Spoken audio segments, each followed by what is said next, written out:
இன்றைய செய்திகள். கோவை அரசு மருத்துவமனை எதிர்புறம் உள்ள பொறியாளர் இல்ல கட்டிடத்தில் தமிழ்நாடு அரசு அலுவலர் ஒன்றியம் கோவை மாவட்டத்தின் செயற்குழு கூட்டம் சிறப்பாக நடைபெற்றது. இக்கூட்டமானது மாவட்ட தலைவர் இலா முரளி தலைமையில் நடைபெற்றது.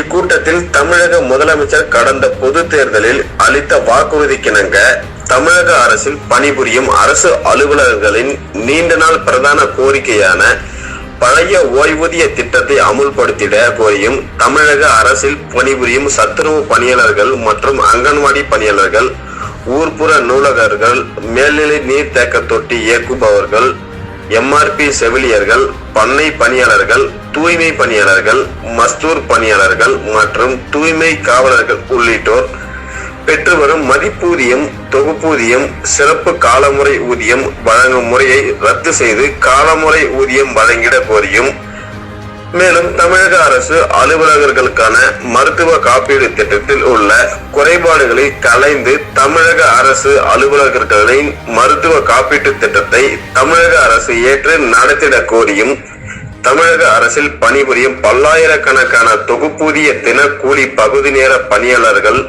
மற்றும் பொதுத்துறை மற்றும் நீர்வளத்துறையில் பணிபுரிந்து வரும் தினக்கூலி பணியாளர்கள் அனைவரும் பணி நிரந்தரம் செய்து காலமுறை ஊதியம் வழங்கிட நடவடிக்கை மேற்கொள்ள கோரியும், பொதுப்பணித்துறை மற்றும் நீர்வளத்துறை கோட்ட அலுவலர்களின் இளநிலை ஆட்சி அலுவலர் பணியிடம் பெற்று தருவது போன்ற பல்வேறு தீர்மானங்களை இச்செயற்குழு கூட்டத்தில் நிறைவேற்றப்பட்டது.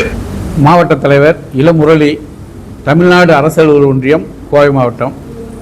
இன்றைய தினம் நடக்கும் தமிழ்நாடு அரசு ஒன்றிய மாவட்ட செயற்குழுவின் நோக்கம் என்னவென்றால், கோவை மாவட்டம் உள்ளிட்ட தமிழ்நாட்டில் உள்ள அனைத்து நிலை அங்கன்வாடி பணியாளர்கள், சத்துணவு பணியாளர்கள், தினக்கூலி பணியாளர்கள் உள்ளிட்ட தற்காலிக பணியாளர்கள், தொகுப்பூதியம் பெறுபவர்கள், அமைப்பு சாரா தொழிலாளர்கள் அனைவருக்கும் பணி நிரந்தரம் செய்யப்பட வேண்டும் என்ற கோரிக்கையும், அரசு அலுவலர்களின் பிரதான கோரிக்கையான சிபிஎஸ்ஐ பங்களிப்பு ஓய்வு திட்டத்தை பென்ஷன் திட்டமாக அறிவிக்கப்பட வேண்டும் என்ற கோரிக்கையின் அடிப்படையிலும் இந்த செயற்குழு நடைபெற்று வருகிறது. சார், இப்போ தேர்தல் காலத்தில் பார்த்தீங்கன்னா அரசு ஊழியர்களுக்கு தேர்தல் வாக்குறுதிகள் கொடுத்துருந்தாங்க. அது எந்த அளவுக்கு நிறைவேறிஇருக்குன்னு நீங்கள்? அரசு அலுவலர்கள் அனைவருமே பாதிக்கப்பட்டுள்ளார்கள். கடந்த தேர்தலின் போது பங்களிப்பு ஓய்வு திட்டம் உட்பட அனைத்தும் இந்த திராவிட முன்னேற்ற கழக அரசால் அறிவிக்கப்பட்டது. ஆனால் 4 தேதி வரை அமல்படுத்தப்படாமல் தான் கடந்த மாதத்திலே தமிழ்நாடு அரசு ஒன்றியம் உள்ளிட்ட கூட்டமைப்பு சார்ந்த அனைத்து இயக்கங்களும் போராட்டத்தில் இயங்கின. சார், இப்போ 2027 சட்டமன்ற தேர்தலில் வரப்போகுது. ஆனால் நீங்கள் 36 கோரிக்கைகள் வச்சிருக்கீங்க. ஸோ இது எப்படி சார் அதுக்குள்ளே நிறைவேற்றுவாங்கன்ற நம்பிக்கை இருக்குன்னா? ஏற்கனவே நம்முடைய மாநில தலைவர் ஆற்றல் அரசர் திரு அமிர்தகுமார் அவர்கள் தலைமையில் அரசு அலுவலர்கள், தலைமைச் செயலாளர்கள் உள்ளிட்ட அனைவரிடமும் பேச்சுவார்த்தை நடத்தியிருக்கிறார்கள். அவர்கள் காலம்தான் பதில் சொல்லப்பட வேண்டும். வரும் தேர்தலில் வந்துட்டு நாங்கள் கண்டிப்பாக உங்கள் கோரிக்கைகளை நிறைவேற்ற வரும் தேர்தலில் அரசு செவி சாய்க்காவிடால் அரசு அலுவலர்களுடைய முக்கிய நோக்கம் செயல்படுத்தப்படும். அடுத்த நடவடிக்கைகள் எதிர்பார்த்து கொண்டிருக்கிறோம். தேர்தலுக்கு இன்னும் கிட்டத்தட்ட ஒரு 9 மாதம் இருக்குன்னு நினைக்கிறேன். அந்த 9 மாத காலத்தில் அரசிடமிருந்து நல்ல அறிவிப்பு வரும்னு எதிர்பார்க்குறோம்.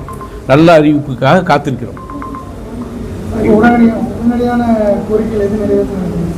சார், தான் நமக்கு அரசியலுடைய பிரதான கோரிக்கையை தான் அந்த 2 சொல்லியிருக்கேன். நான் 37 கோரிக்கையில் பிரதான கோரிக்கை சிபிஎஸ்ஸை ஜிபிஎஃபாக கன்வெர்ட் பண்ணுறது, பங்களிப்பு ஓய்வு திட்டத்தை ரத்து செய்துட்டு ஓய்வு திட்டத்தை அறிவிக்கணும். 2வது சத்துணவு பணியாளர்கள், அங்கன்வாடி பணியாளர்கள், தினக்கூலி பணியாளர்கள் உள்ளிட்ட தொகுப்பூதியம் வாங்கிட்டு இருக்கிறவங்களுக்கு பணி நிரந்தரம். இதுதான் பிரதான கோரிக்கையை எதிர்பார்த்துட்டு இருக்கிறோம்.